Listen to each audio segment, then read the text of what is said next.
Growing up as the youngest of 4 children in the Martinez family meant learning your place early. While my brothers Kevin, Miguel and Danny were groomed for important work, I was always the one expected to serve others. At family gatherings, I cleared plates while they discussed business strategy. During holiday dinners, I worked in the kitchen while they sat at the adults' table planning the future of Martinez family restaurants. Emma's the practical one, Mom would explain to visitors, using her code word for not brilliant. She'll always have work in the service industry. The family restaurant chain that started with my grandparents' taco truck had grown to 12 locations across Texas, and everyone assumed I'd spend my life taking orders and wiping tables while my brothers handled the real business. What they didn't know was that I'd been quietly building something else entirely.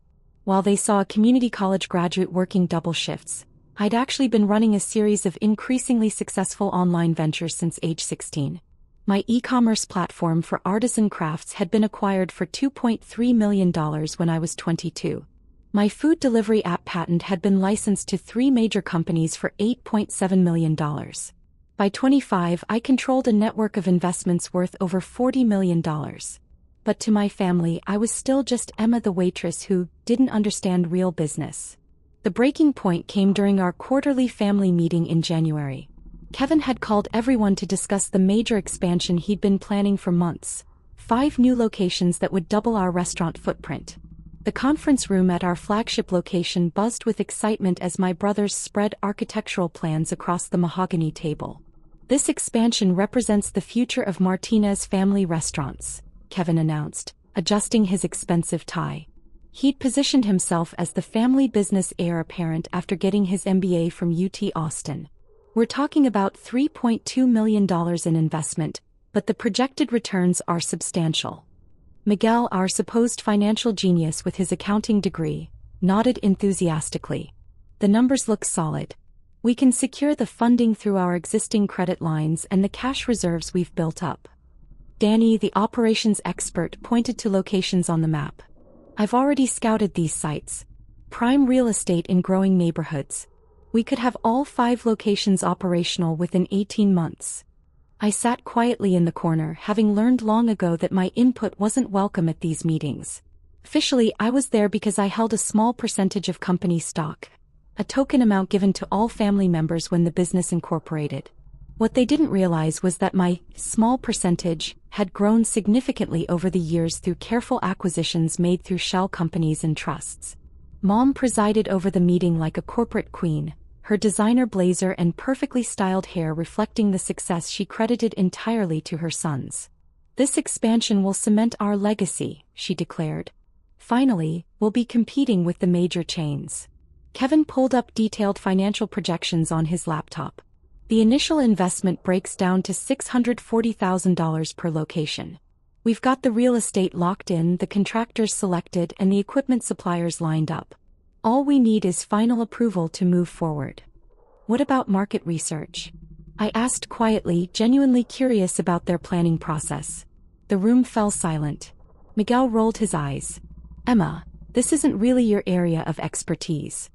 "We've done extensive market analysis," Kevin said dismissively. "This is sophisticated business strategy, not order taking." Mom leaned forward with that patient smile she reserved for explaining simple concepts to simple people. "Business decisions need real intelligence, Emma. Not waitress-level thinking like yours." She gestured toward my brothers. "These are the minds that built our success." Kevin and Miguel laughed openly. Danny smirked while shuffling through more expansion documents. "Maybe stick to taking orders," Miguel added. "That's what you're good at." The casual cruelty stung, but I'd developed a thick skin over the years. "You're absolutely right," I said, standing up slowly. "I don't really understand this level of business complexity. I'll leave you to handle the important stuff." "Smart choice," Kevin said without looking up from his financial projections. "We'll fill you in on the basics later." I smiled and walked toward the door. "I'm sure you'll make the right decisions. You always do." As I left the conference room, I could hear them immediately dive back into expansion planning, their voices animated with excitement about the future they were building without me. Kevin was already calling contractors to finalize timelines. Miguel was calculating cash flow projections. Danny was scheduling site visits for the following week. I drove home to my modest apartment, the one my family thought I could barely afford on my waitress salary. They had no idea that I'd actually bought the entire building 2 years earlier as an investment property. The monthly rent payments from my neighbors more than covered all my living expenses, but maintaining the illusion of financial struggle had become second nature. That evening, I sat in my home office reviewing the quarterly reports from my investment portfolio. My holdings had grown substantially over the past year, including some acquisitions I'd made through my attorney that my family would find very interesting. Among my various investments was a 78% controlling stake in Martinez Family Restaurants, acquired gradually over 5 years through a series of carefully structured transactions. It had started when the family business needed capital for equipment upgrades 3 years earlier. Kevin had approached several investors, but the terms were unfavorable. Through my lawyer, I'd offered financing through a silent partnership structure, allowing the family to maintain operational control while I provided the necessary capital. The arrangement was so discreet that even our family accountant wasn't fully aware of the ownership structure. Over time, as the business needed additional funding for renovations, equipment, and working capital, my investment had grown. Each transaction was documented properly and filed with the state, but the complex ownership structure kept my identity hidden behind corporate entities. To my family, I was still just a minority stockholder with no real voice in business decisions. But tomorrow's expansion plan would require more than their available credit lines and cash reserves. The $3.2 million investment they'd planned would need approval from the majority shareholder, which, unknown to them, was me. The next morning arrived crisp and clear. I was scheduled for an early shift at our main restaurant, serving breakfast to the regular customers who'd watched me grow up. Mrs. Rodriguez ordered her usual coffee and churros, asking about my family with genuine warmth. "Your brothers are doing so well with the business expansion," she said proudly. "Your parents must be so proud of all their successful children." I smiled and refilled her coffee. "They're definitely excited about the future." Around 10:30, I was clearing tables when Kevin burst through the restaurant doors, his face flushed with panic. Miguel followed close behind, clutching his phone like a lifeline. Danny brought up the rear, looking confused and worried. "Emma," Kevin called out sharply. "We need to talk. Now." I set down the coffee pot and walked over calmly. "What's going on?" "Our accountant just called," Miguel said, his voice tight with stress. "Apparently, the expansion can't proceed without approval from some silent partner we've never heard of." Kevin was pacing now, running his hands through his hair. "This makes no sense. We've been planning this expansion for months. We have the funding secured. How can some mystery investor just block our entire plan?" I wiped my hands on my apron, maintaining the calm demeanor that had served me well over the years. "That does sound complicated. What did the accountant say exactly?" "He said the silent partner owns 78% of the company," Danny explained, looking genuinely bewildered. "According to the ownership documents, any major expenditure over $500,000 requires their written approval."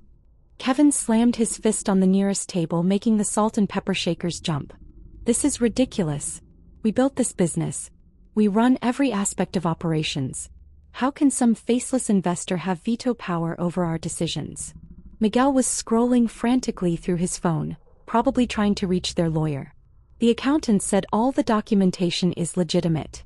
Filed with the state, everything properly recorded. But the ownership structure is so complex that he never realized how much control this silent partner actually has." "What I don't understand," Danny said slowly, "is how we never knew about this. I mean, 78%. That's massive.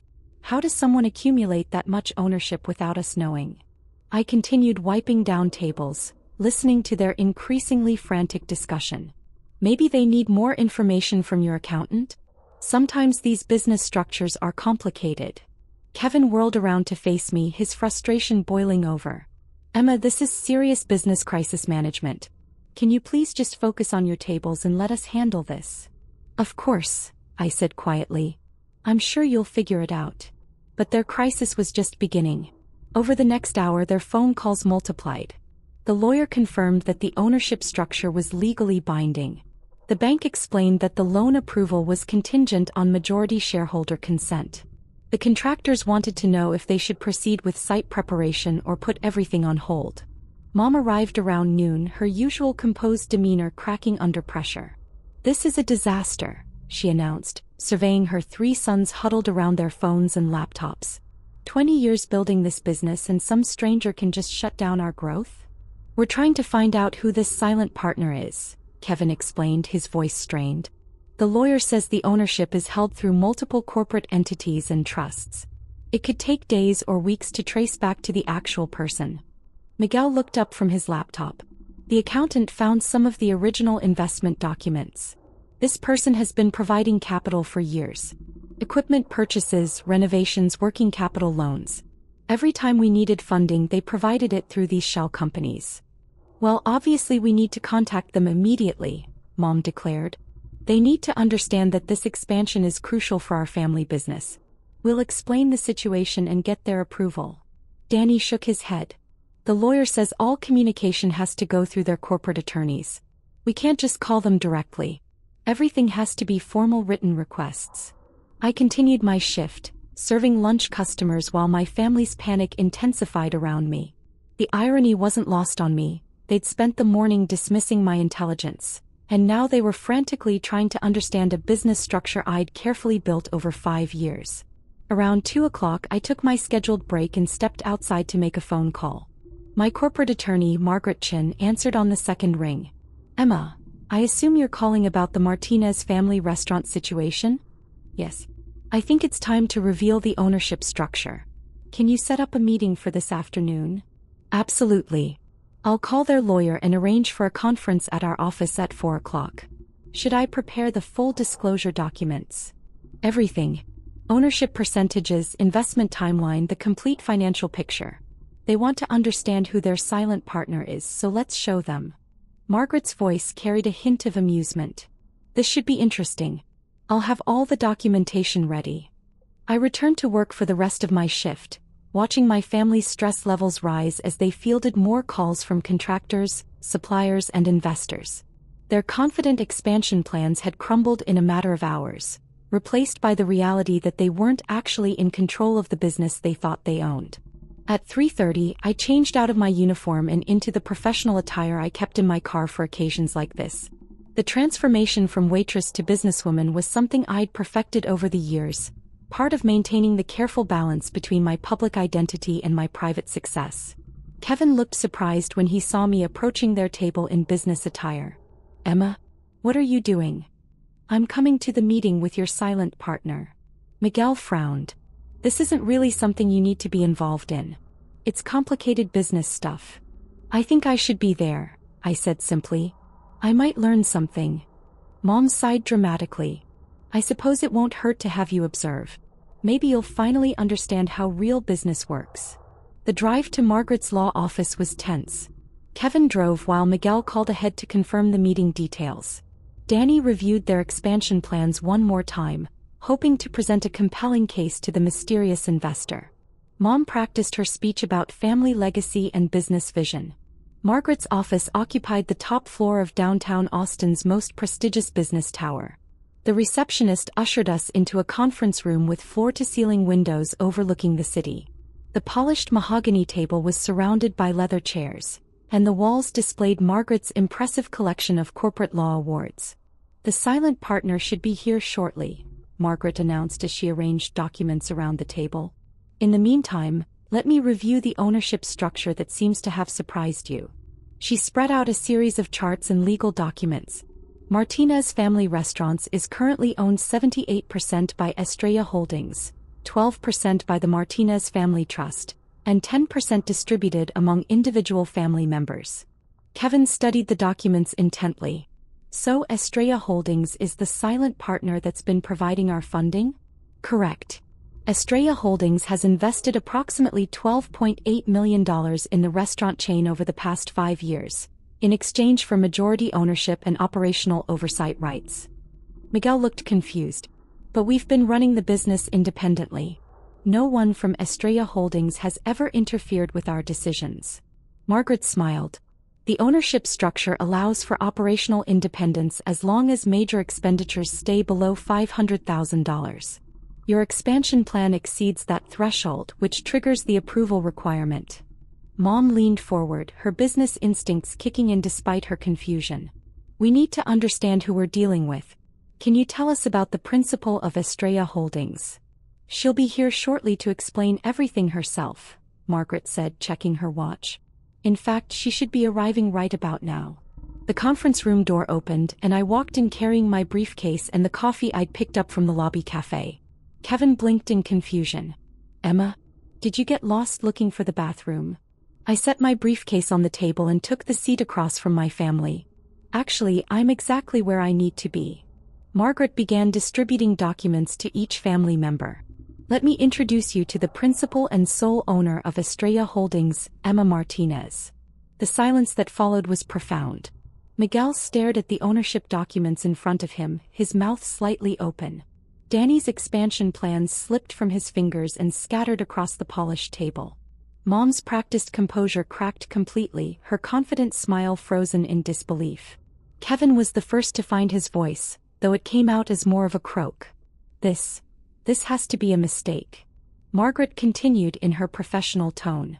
Ms. Martinez has been the majority owner of Martinez Family Restaurants since 2019, when her cumulative investments exceeded the 50% threshold. Her ownership increased to 78% following the equipment upgrade financing in 2021. I opened my briefcase and removed my own set of documents. I've been providing capital for the business through various investment vehicles for years.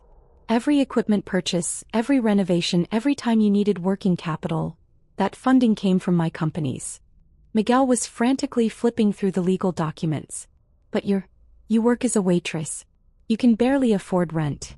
How could you possibly have $12.8 million to invest in anything? The waitressing is just part-time work, I explained calmly. I've been running several successful businesses for years.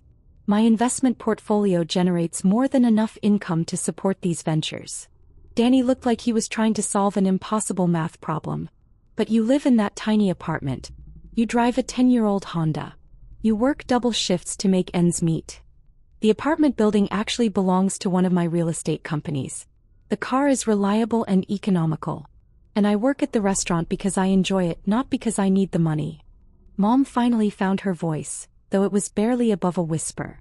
Emma, are you telling us that you own our business? I met her gaze steadily. I'm the majority shareholder, yes. Though you've all been doing an excellent job with day-to-day operations. The business has grown significantly under your management. Kevin was shaking his head repeatedly, as if he could make this reality disappear through sheer denial. This doesn't make sense. Yesterday you were asking basic questions about our expansion plans. You said you didn't understand business complexity. I was curious about your market research and financial projections, I clarified. The expansion plan itself is interesting, but there were some aspects I wanted to understand better before approving such a significant investment. Margaret interjected smoothly. Ms. Martinez requested this meeting because your expansion plan requires majority shareholder approval. She wants to review the proposal directly with the management team. The next hour was surreal. My brothers, who had spent the morning mocking my intelligence, now found themselves presenting their business plan to me for approval. The expansion that they'd assumed was a foregone conclusion suddenly required them to justify every detail to the family member they'd consistently dismissed. Kevin's presentation was thorough but nervous. He explained the market analysis, the site selection process, and the projected returns, but his usual confidence had evaporated. Every few minutes, he would glance at me with an expression of confused disbelief. Miguel's financial projections were solid, though he stumbled several times while explaining concepts he'd assumed I wouldn't understand. The revenue forecasts and cash flow analyses that he'd presented so confidently the day before now seemed uncertain under my scrutiny. Danny's operational timeline was detailed and realistic, but he kept pausing to clarify points that yesterday he would have dismissed as too complicated for me to grasp. Throughout their presentation, I asked detailed questions about market saturation, competitive analysis, and risk mitigation strategies. Questions that revealed I understood business complexity far better than they'd ever imagined. When they finished, I reviewed their documents carefully. The expansion plan was actually quite good, aggressive but achievable with solid financial backing and realistic timelines. My family might have underestimated my intelligence, but they hadn't overestimated their own business abilities. "This is a strong proposal," I said finally. "The market analysis is thorough, the financial projections are conservative but optimistic, and the operational plan is realistic. I'm prepared to approve the expansion funding." Relief flooded their faces, but it was mixed with continued bewilderment. Kevin leaned back in his chair, exhaling slowly. "So we can proceed with the expansion?" "Yes, with some modifications. I want quarterly progress reports directly from the management team. Major supplier contracts should be reviewed by our legal team before signing. And I want to be included in all strategic planning meetings going forward." Mom was still processing the fundamental shift in family dynamics. "Emma, why didn't you tell us? Why let us think you were struggling financially?" I considered the question carefully, because it allowed me to understand how the business really functioned. If you'd known I was the major investor, would your decision-making process have been different? Would you have been as honest about challenges and opportunities? Miguel was nodding slowly, beginning to understand. "You were protecting your investment by staying invisible." "Partially. But also protecting the family dynamic. You're all excellent at what you do. Kevin's strategic vision, Miguel's financial management, Danny's operational expertise. The business succeeded because of your abilities, not despite them." Danny looked confused. "But why work as a waitress if you didn't need the money? Why let us treat you like the family member who wasn't smart enough for business?" I finished. "Because it gave me insight into every level of operations. I understand our customer base, our service challenges, our employee concerns.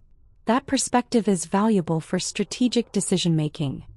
Kevin was still struggling with the revelation. "I don't understand how you built this kind of wealth without any of us knowing." I pulled out another set of documents from my briefcase. My first successful venture was an e-commerce platform I built in high school. It was acquired for $2.3 million when I was 22. I used that capital to fund additional technology ventures, real estate investments, and eventually the restaurant investments.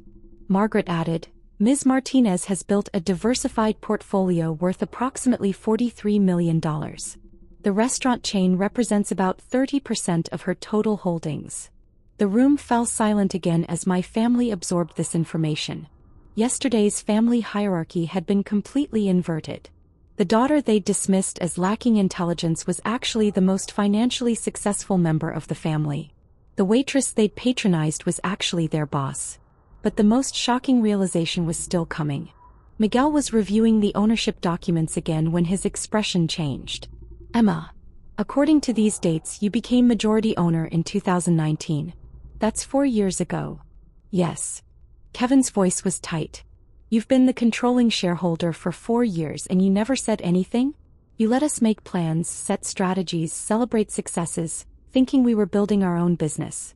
I met his gaze directly. "You were building your own business. Ownership and management are different things. You've been running operations, making daily decisions, growing the customer base, managing employees. The business succeeds because of your work, not because of my investment." Mom was quiet for a long moment before speaking. "But you could have stopped any decision we made. Changed any strategy. Overruled any plan." "I could have. But why would I interfere with success? The business has grown substantially under your management. Revenue is up 340% since 2019. Customer satisfaction scores are excellent. Employee turnover is below industry average. You've been doing everything right." Danny was shaking his head in amazement. "So when we celebrated hitting $2 million in revenue last year, I was celebrating too. Your success is my success. We're family and we're business partners even if you didn't know it." The meeting concluded with practical arrangements. Margaret would handle the legal documentation for the expansion approval. I would transfer the necessary funding to cover the $3.2 million investment. Kevin, Miguel, and Danny would proceed with their expansion timeline, but with new reporting requirements and strategic oversight. As we gathered our documents and prepared to leave, Mom approached me privately.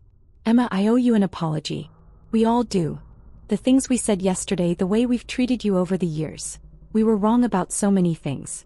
I looked at her thoughtfully. "You weren't wrong about my abilities. You just didn't have complete information about what I was doing with them." But we should have recognized your intelligence, your business sense, your contributions. Instead, we dismissed you as someone who couldn't understand real business." I smiled, the same calm smile I'd maintained throughout years of family meetings where my input wasn't wanted. The business speaks for itself. We've built something successful together, even if you didn't realize I was part of building it. Kevin approached as we reached the elevators. "Emma, I have to ask, why reveal yourself now? You could have stayed silent, approved the expansion through your lawyer, continued being the invisible majority owner. Why change the dynamic?" I considered his question as the elevator arrived. Because the expansion represents a new phase for the business. 12 locations growing to 17, potentially 25 within 5 years. That level of growth requires different strategic coordination. It was time for the management team to know who they're really working with. The ride down to the parking garage was quiet, each family member lost in their own thoughts about how fundamentally their understanding of family dynamics had changed in one afternoon. As we reached our cars, Miguel called out, "Emma? Tomorrow's staff meeting at the restaurant. Should we tell everyone about the ownership change?" I shook my head. "Nothing changes for the employees. You're still management, I'm still part-time waitstaff. The only difference is that now you know who signs the bigger checks." Danny laughed, a sound that contained equal parts amazement and relief. "This is going to take some getting used to. The expansion approval will be processed tomorrow," I said, getting into my Honda. "Congratulations on developing such a solid growth plan.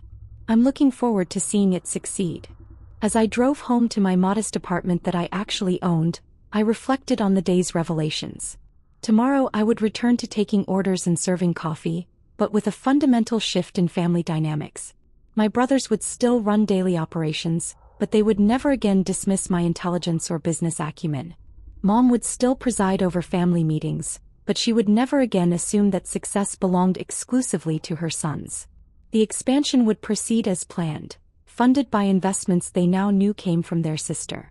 The family business would continue growing, but with new understanding about who had been providing the capital for that growth all along. And I would continue doing what I'd always done, building success quietly, strategically, and with the patience that comes from knowing that competence speaks louder than credentials, results matter more than recognition, and sometimes the most powerful position is the one no one sees coming.